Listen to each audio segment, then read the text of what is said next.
మహాభారతంలో మరి ధృతరాష్ట్రుడు విదురుని కలిసి నాకు హితమైంది, మన ఇద్దరికీ హితమైనటువంటిది చెప్పు, నాకు హితమైనది చెప్పు, నీకును హితమైనది చెప్పు అన్నప్పుడు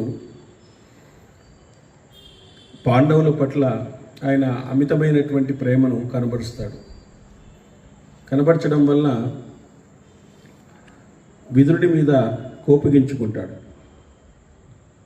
నువ్వు శ్రేయస్కరమైనటువంటి మాటలు చెప్పడం లేదు అని చెప్పేసి ఆ విధంగా కోపగించుకోవడం వలన విదురుడు పాండవులు ఉండే చోటుకి వెళ్ళిపోతాడు. పాండవులు వెళ్ళే చోటుకి వెళ్ళిన తర్వాత ఈ ధృతరాష్ట్రుడు విపరీతమైనటువంటి బాధను పడతాడు. ఈ విదురుడు నా దగ్గర లేడే, అనేకమైనటువంటి ధర్మమైనటువంటి విషయాలను చెప్పేటువంటి వాడు, నేనెంత ఇది చేశాను, బుద్ధి లేని పని. కాబట్టి నా వల్ల బుద్ధివంతుడైన విదురుని పట్ల పెద్ద అపరాధమే జరిగిపోయింది. సంజయ, నువ్వు వెళ్ళి ఆయన తీసుకునిరా, లేదా నేను ప్రాణాలు విడుస్తాను అని చెప్పేసి సంజయుడిని పంపించడం అనేటువంటి జరుగుతుంది. అక్కడ సంజయుడు వెళితే ఆ కామ్యక వనంలో విదురునితో వేల కొద్ది బ్రాహ్మణులు, సోదరులు, దేవతలతో కలిసిన ఇంద్రునిలాగా ఉండేటువంటి ధర్మరాజును చూస్తాడు. సంజయుడు కుశల ప్రశ్నలు అడిగిన తర్వాత శీఘ్రంగా నువ్వు వెళ్ళు, ఆయన చూడు, ఆ రాజును బ్రతికించేయా, నీకోసము విపరీతంగా బాధపడుతున్నాడు, ఇది ధృతరాష్ట్రుని యొక్క శాసనము అని చెప్పి ఆ విధంగా చెప్తాడు. ఆ విధంగా సంజయుడు చెప్పగా దీశాలి స్వజన వల్లభుడు అయినటువంటి విదురుడు యుధిష్ఠిరుని అనుమతి గైకొని హస్తినాపురానికి మళ్ళీ వచ్చేస్తాడు. మహాతేజస్వి అయినటువంటి ధృతరాష్ట్రుడు ఆయనతో ధర్మజ్ఞ నా భాగ్యవశం చేత నిన్ను పొందాను, నా భాగ్యవశం చేత నన్ను గుర్తుంచుకున్నావు అన్నాడు. నీకోసం రాత్రి పగలు జాగరణ చేసిన కారణంగా నా చరిత్రలో విచిత్రమైనటువంటి స్థితి ఈరోజు నేను చూస్తున్నాను. నువ్వు నా పక్కన లేకుండా పోతే ఎట్లెట్లో ఉంటుంది అసలు ఆ శరీరము ఒక యాక్టింగ్. అదే అవునవును, నీ మాటలు మాట్లాడుతున్నాడు, పైన తేనె పూసినటువంటి మాటలు మాట్లాడుతున్నాడు అని పలికి ధృతరాష్ట్రుడు విదురుని ఒడిలో కూర్చోబెట్టుకొని శిరస్సును అంగ్రడించి అనగా, నేను నీ పట్ల పలికిన అప్రియ వచనాలకు నన్ను క్షమించు అని చెప్పినాడు. ఒడిలో కూర్చోబెట్టుకున్నాడు, అంగ్రడించినాడు. ఆ విధంగా నీ పట్ల పలికినటువంటి అప్రియ వచనాలకు నన్ను క్షమించయ్యా.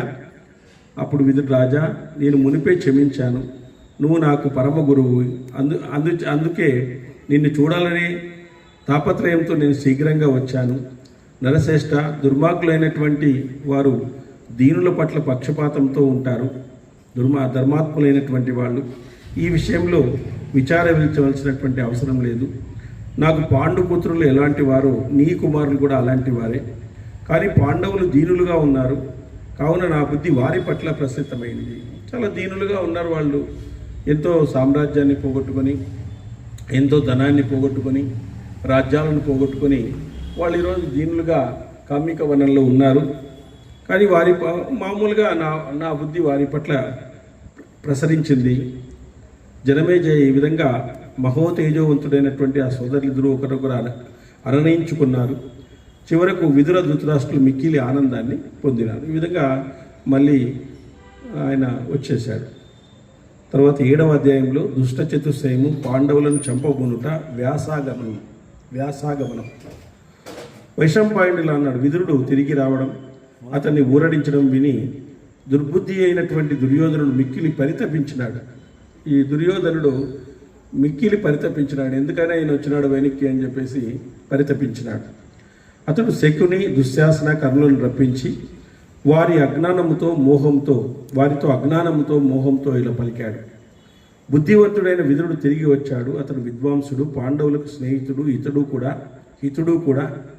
ఈ విదురుడు తండ్రి బుద్ధిని పాండవులను తిరిగి తీసుకుని వచ్చే విషయంలోకి తీసుకురాకున్న ముందే నాకు హితమైనది ఆలోచించి చెప్పండి. వీళ్ళు మళ్ళీ ఇతని పాండవులకు మళ్ళీ తీసుకురాకున్న ముందే నాకు హితమైనది ఏదైనా చెప్పండి. ఎందుకంటే మళ్ళీ పాండవులను తెచ్చి ఏమైనా చేసేదానికి అవకాశం ఉంది. ధృతరాష్ట్రుడిని ఇన్ఫ్లుయెన్స్ చేస్తాడు అంత. కాబట్టి ఆ విధంగా చేస్తాడేమో అనేటువంటి ఉద్దేశంతో నాకు హితమైనటువంటిది ఏదైనా చెప్పండి అని చెప్పినాడు. ఏ విధంగానైనా సరే ఇక్కడ వచ్చిన పాండవులను చూసినట్లయితే నేను నీటిని కూడా తీసుకోకుండా స్వేచ్ఛగా నా శరీరాన్ని శుష్కింప చేసుకుంటాను. ఇక్కడికి తిరిగి వచ్చి పాండవులు వచ్చినారంటే నేను నీటిని కూడా తీసుకోకుండా నా శరీరాన్ని శుష్కింప చేసుకుంటాను అని దుర్యోధనుడు అంటున్నాడు. విషాన్ని తీసుకుంటాను, లేదా ఉరి వేసుకుంటాను, లేదా ఆయుధంతో ప్రాణాలు తీసుకుంటాను, లేదా అగ్నిలో ప్రవేశిస్తాను. అంతేగాక మరలా ఇక్కడ సంపదలతో ఉండే పాండవులు మాత్రం నేను చూడలేను. ఎంత అసూయ ఉంది మనిషికి.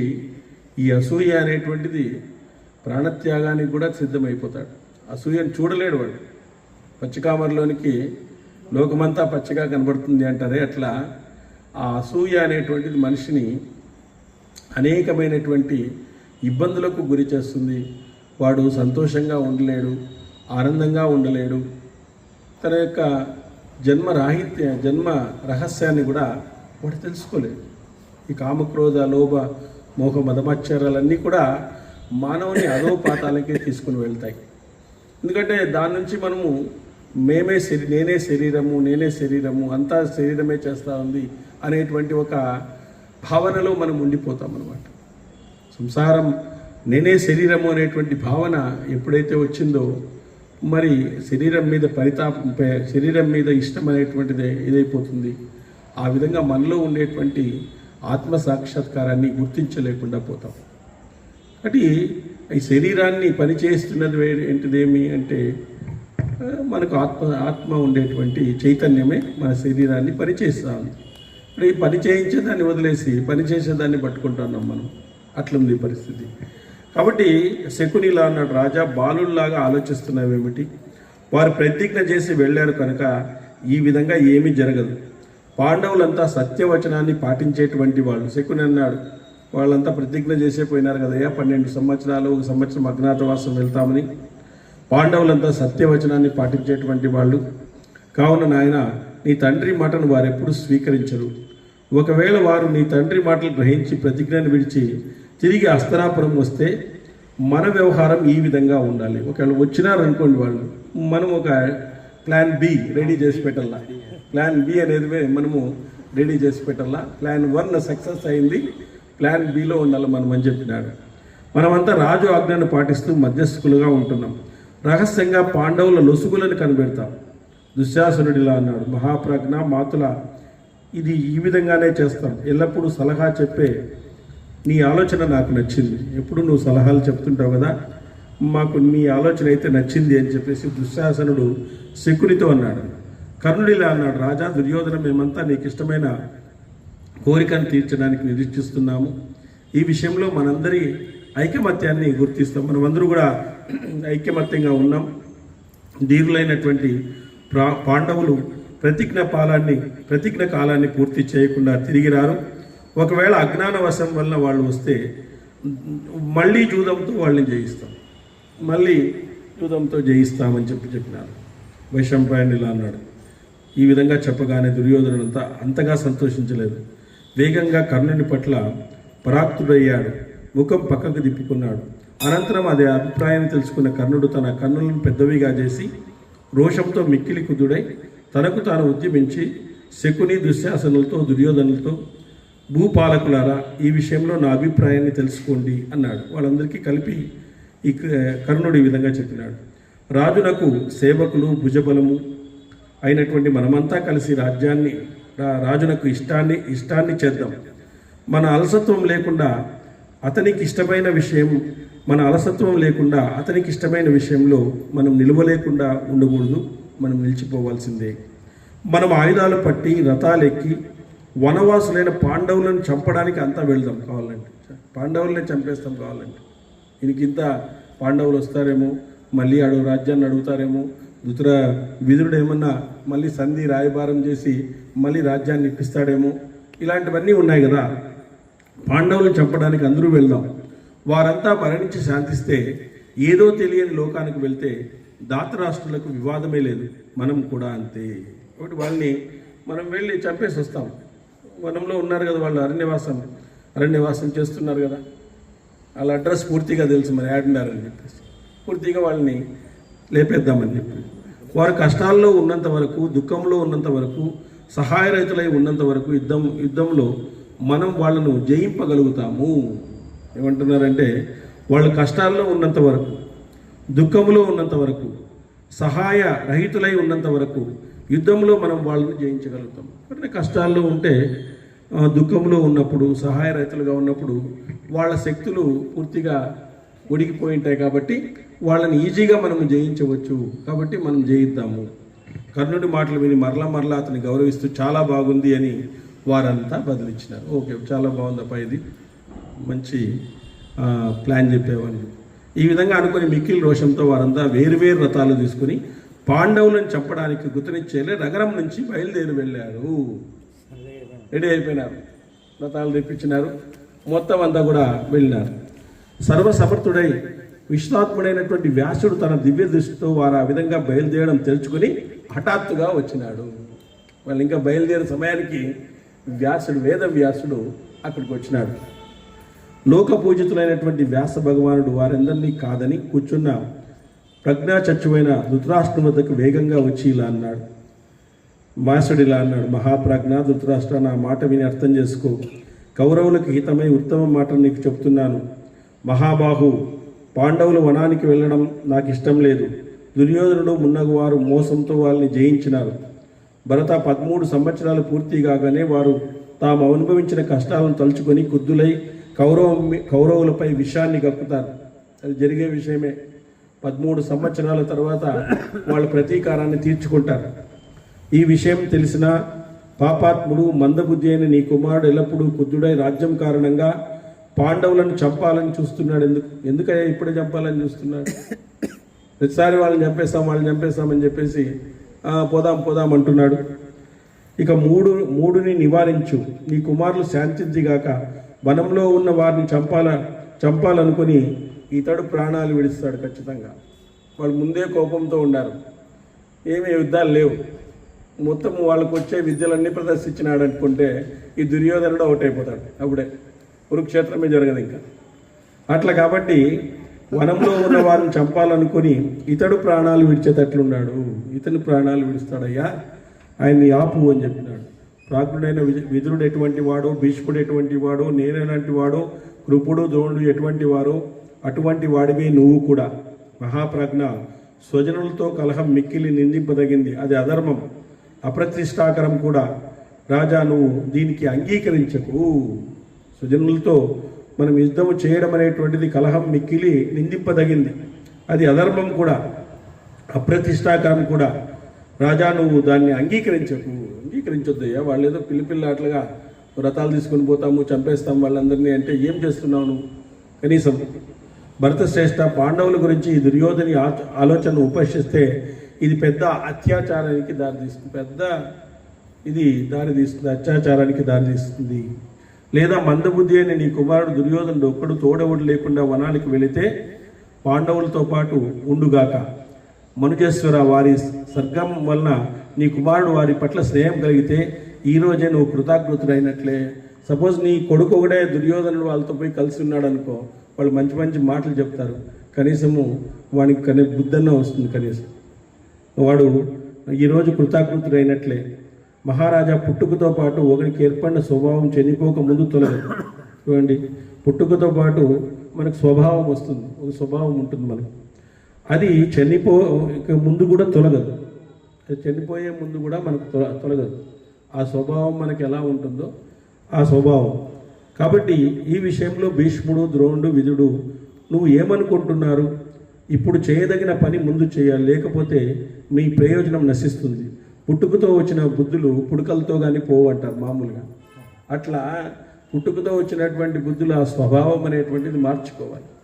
ఇది ఆధ్యాత్మికత ద్వారా మారుతుంది, కొంత స్వభావం అనేటువంటిది మారుతుంది. స్వభావం మారినప్పుడే స్వరూపం అర్థమవుతుంది, భగవంతుని యొక్క స్వరూపము మనకు అర్థమయ్యేది. ఎంతోమంది గొప్ప వాళ్ళు వాళ్ళ యొక్క కోపాన్ని, కామాన్ని, క్రోధాన్ని ఇవన్నీ అణుచుకొని వాళ్ళు తనలో భగవంతుని దర్శించినారు వాళ్ళు. కాబట్టి మన స్వభావము చాలా కష్టం మారాలంటే ఈ శరీరంతో పాటు అది కూడా పుట్టిందనమాట. అందుకే మన స్వభావం మారచ్చు. చూడండి, ఎంత చెప్పినప్పటికీ కూడా చెప్పులు వేసుకునే వరకే, చెప్పులు వేసుకున్న తర్వాత అయిపోయా, ఎవరి కథ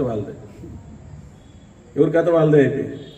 ఆ స్వభావాన్ని మనం మార్చుకోవడానికి ప్రయత్నం చేయాలి. అది భగవంతుని ద్వారా మాత్రమే అవుతుంది. అది మాయ అంటారు. ఆ మాయలోకి పడిపోతున్నాం మనం. ఆ స్వభావం ద్వారా ఆ మాయలోకి పడిపోయి ఆ మాయను జయించలేకుండా పోతున్నాం మీరు. కాబట్టి ఆ మాయను జయించాలంటే పరమేశ్వరునికి నమస్కరించాలా. విశ్వాసంతో, ఇష్టంతో, ఆర్తితో పరమేశ్వరునికి నమస్కరిస్తే ఆయన మన స్వభావాన్ని మారుస్తాడు. మనం మార్చుకోవడానికి ప్రయత్నం చేయాలి. భగవంతుని యొక్క దీన్ని తీసుకొని రావాలి. అది లేకపోతే చచ్చే వరకు పోదది. నీ ఇష్టం చచ్చే వరకు పోదన్నమాట. ఇక్కడ పెద్ద పెద్ద పండితులు అనేవాళ్ళు కూడా పడిపోయినారు కిందికి.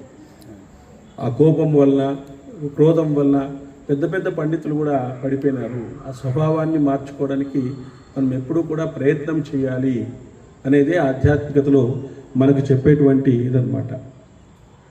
సో ఇంద్ర సురభి సంవాదం వ్యాసుడు చెప్పుట. ఇంద్ర సురభి సంవాదం వ్యాసుడు చెప్పుట. ధృతరాష్ట్రుడు ఇలా అన్నాడు, పూజ్యుడా, జూదం వల్ల జరిగిన దీన్ని నేను కూడా ఇష్టపడడం లేదు. మునివర, విధి బలవత్తరమవడం చేత అని నీ పని చేశానని భావిస్తున్నాను. నాకు కూడా ఇష్టం లేదయ్యా, నాకు కూడా ఇష్టం లేదు. పాండవులు వనానికి పోవడం నాకేం ఇష్టం లేదు. ఇది విధి బలవత్తరమవడం చేత నేను ఈ పని చేశాను. సో ఆ టైంకి జరిగిపోవాల్సింది జరిగిపోయింది. అది భీష్ముడు, ద్రోణుడు, విదురుడు, గాంధారి కూడా ఈ జూదాన్ని ఇష్టపడ్డారు. కానీ దాని పట్ల మోహం వల్ల జూదం జరిగింది. పూజ్యుడా, ప్రియం వద, దుర్యోధనుడు అవివేకి అని తెలిసినప్పటికీ కూడా పుత్ర స్నేహం చేత వాడిని వదలలేకుండా పోతున్నాను. నాకు పుట్టినటువంటి వాడు కాబట్టి నేను వదలలేకుండా పోతున్నాను. కాబట్టి వ్యాసుడు ఇలా అన్నాడు, రాజా విచిత్ర వీర్యనందన, నువ్వు చెప్పింది నిజమే.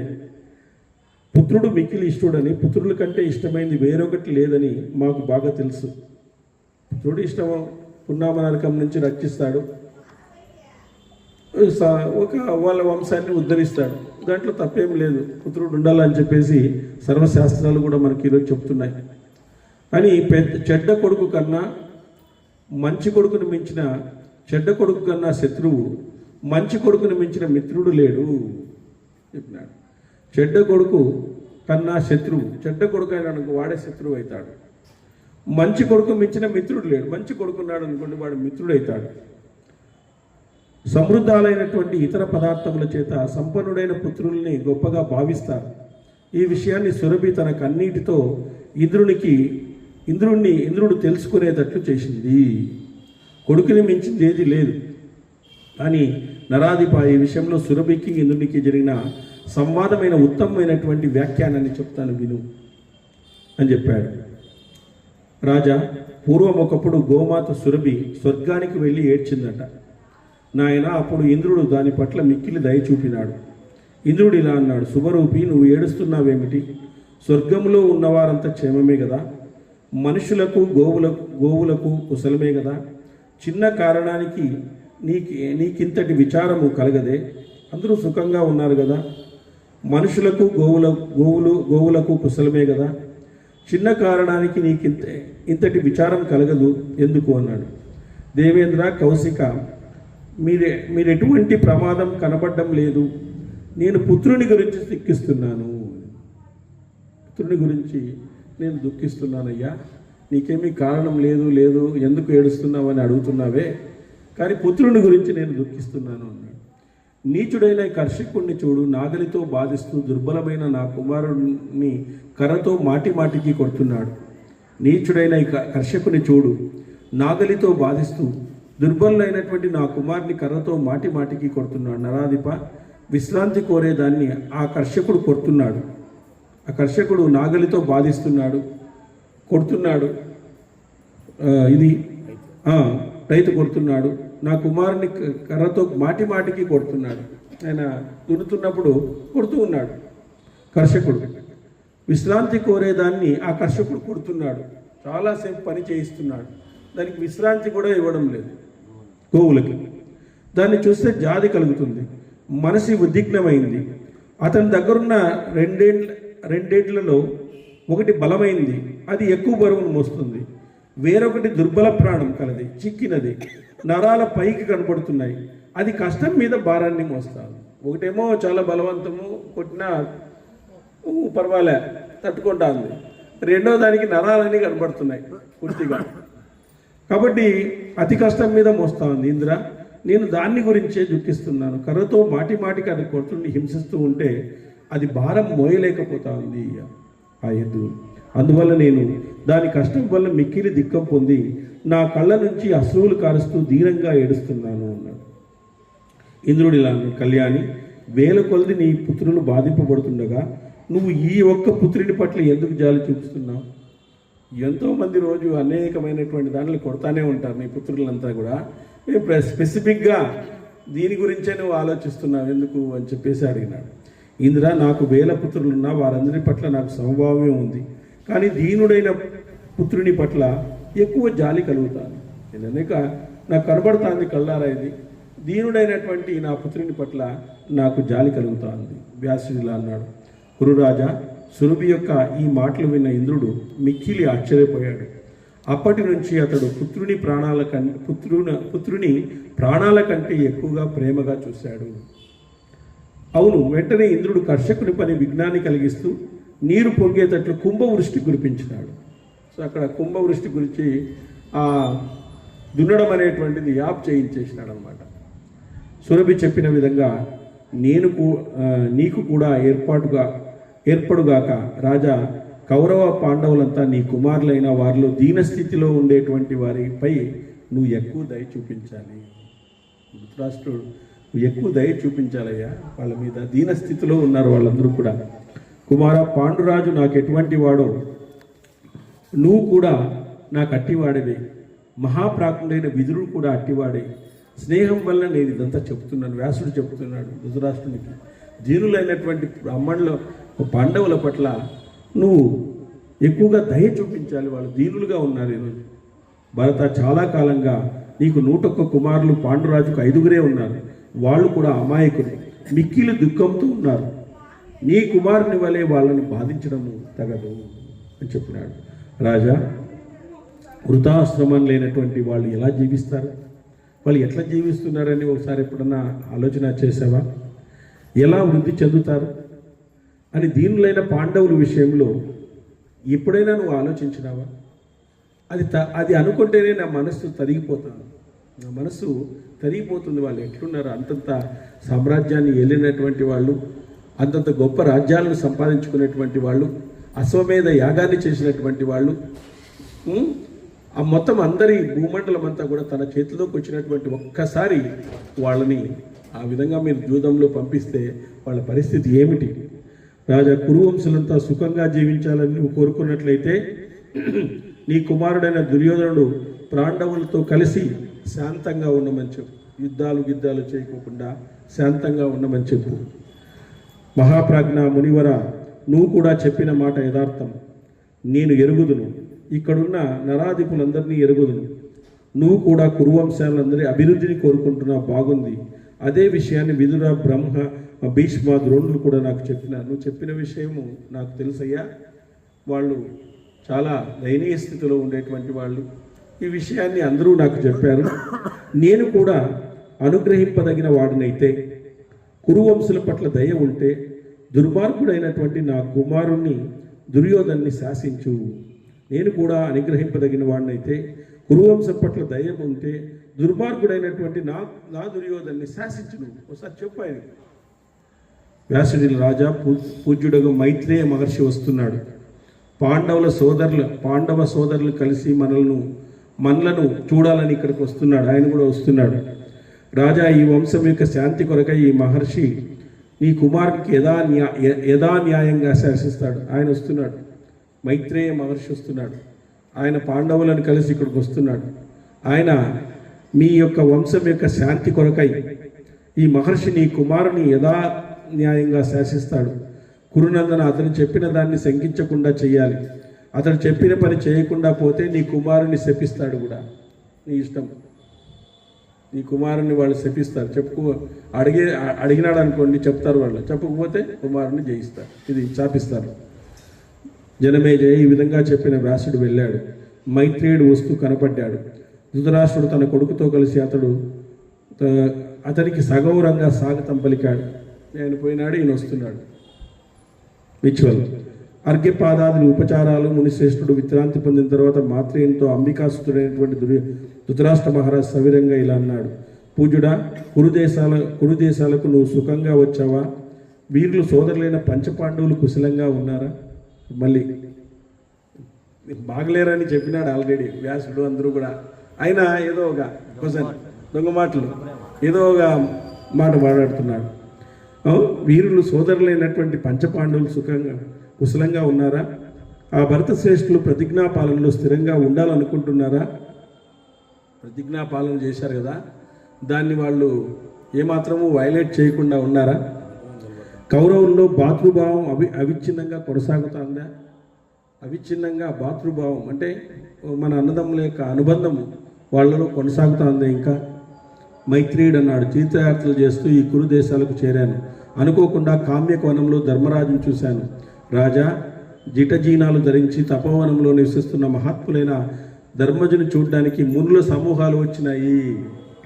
ఆయన చూడ్డానికి మనం కాదయ్యా, మునుల సమూహాలన్నీ తండోపతండాలుగా వస్తున్నాయి ఆయన చూడ్డానికి. మహారాజా, నీ పుత్రుల యొక్క అవినీతికరమైన బుద్ధి చాంచల్యాన్ని గురించి అక్కడ విన్నాను. జూద రూపంలో మహాభయాన్ని దాపురించింది.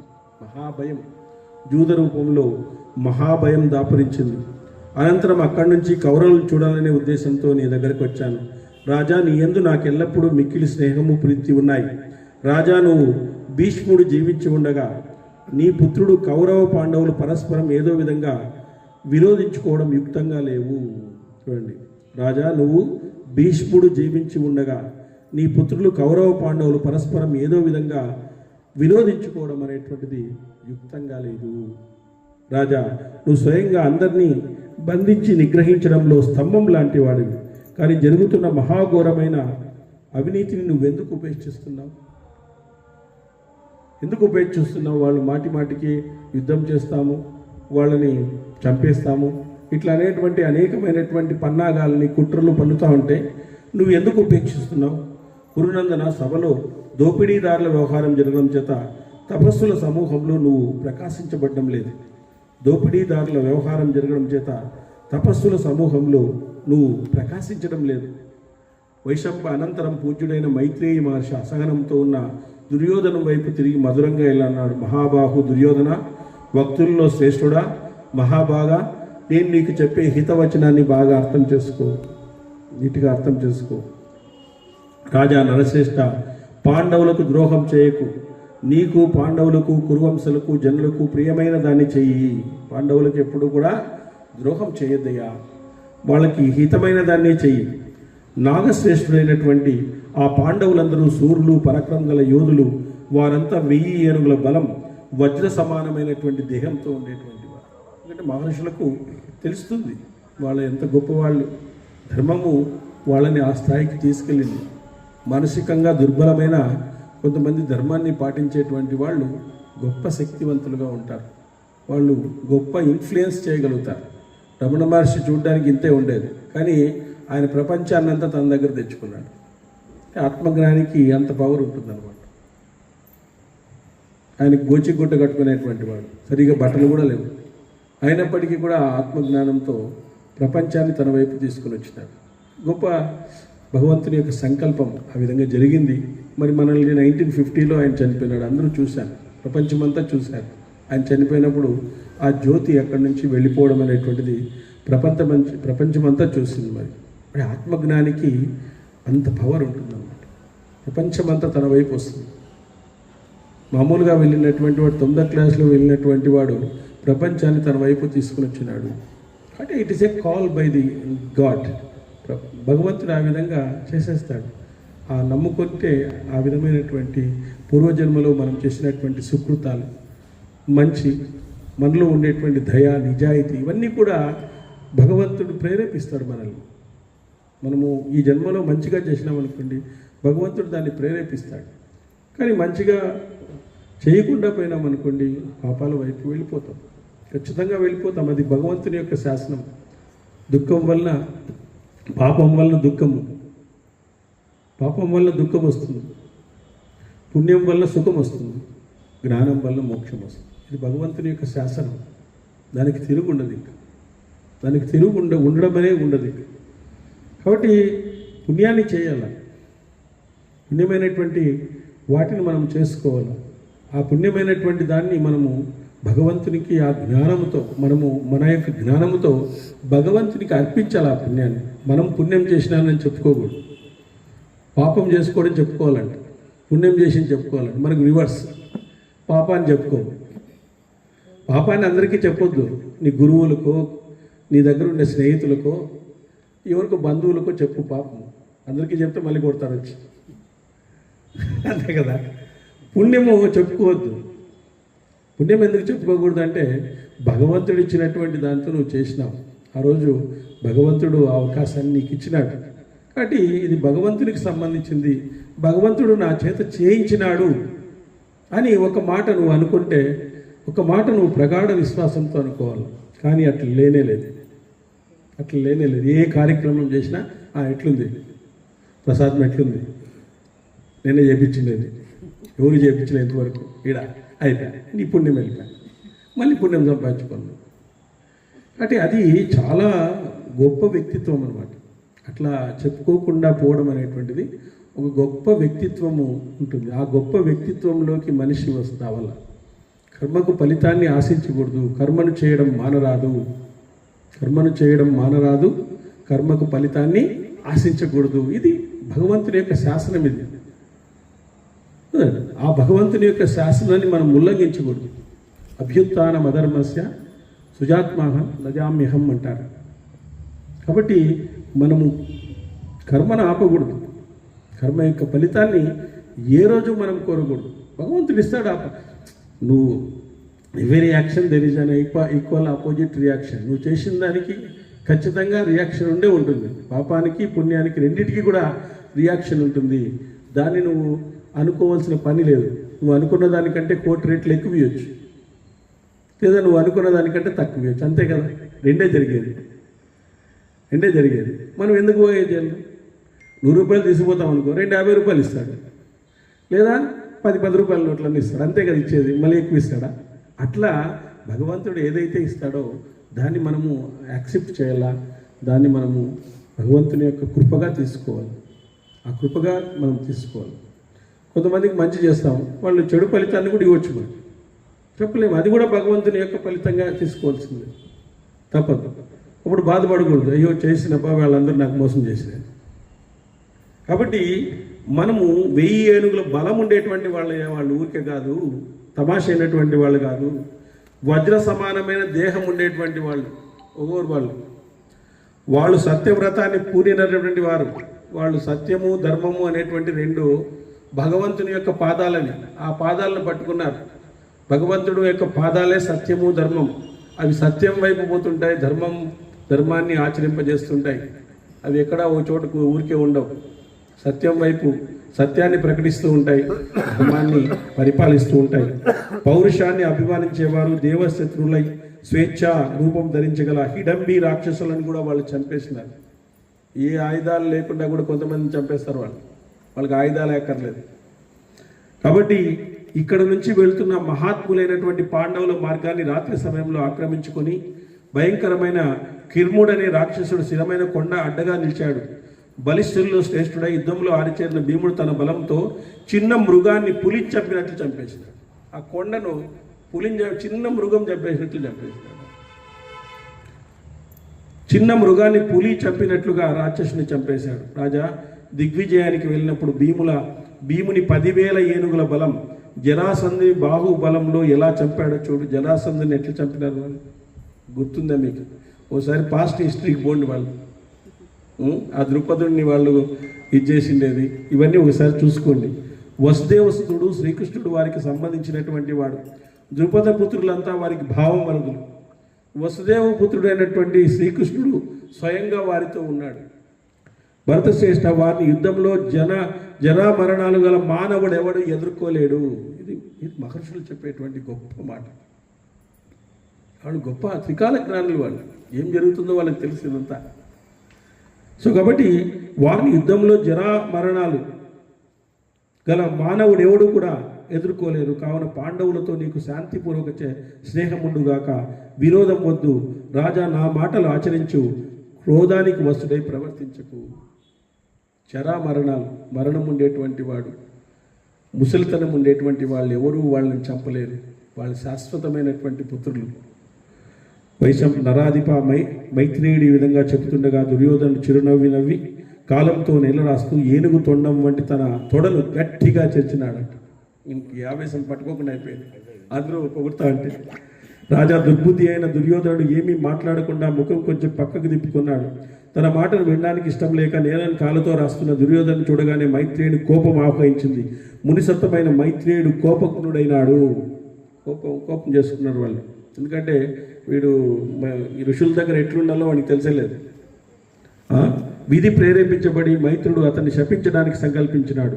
అనంతరం నీటిని స్పృశించి కోపంతో ఎర్రబడ్డ గనులతో మైత్రేయుడు దురాలోచన గల ధృతరాష్ట్ర కుమారుడైన దుర్యోధను ఈ విధంగా శపించి మారేసినాడు. నిన్ను తిరస్కరించి, నా మాటను తిరస్కరించి నీ అభిమానానికి వెంటనే ఫలితం అనుభవిస్తావు.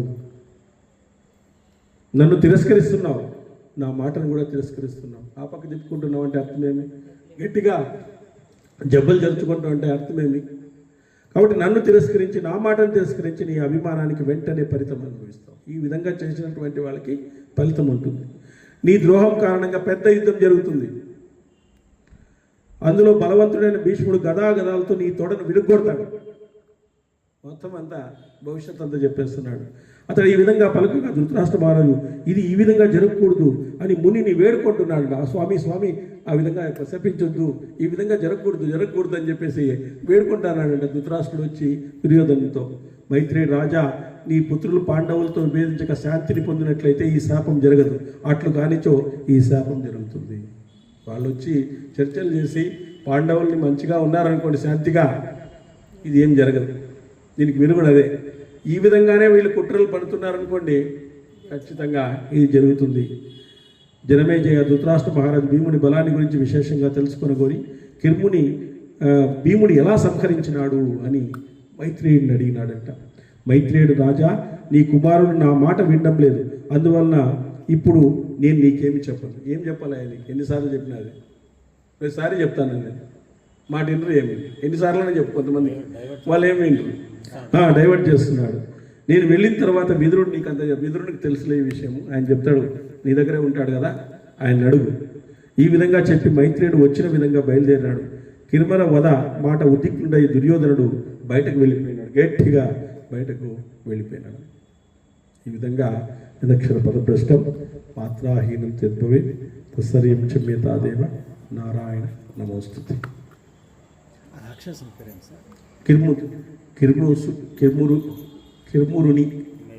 కిర్మురుని చంపుట.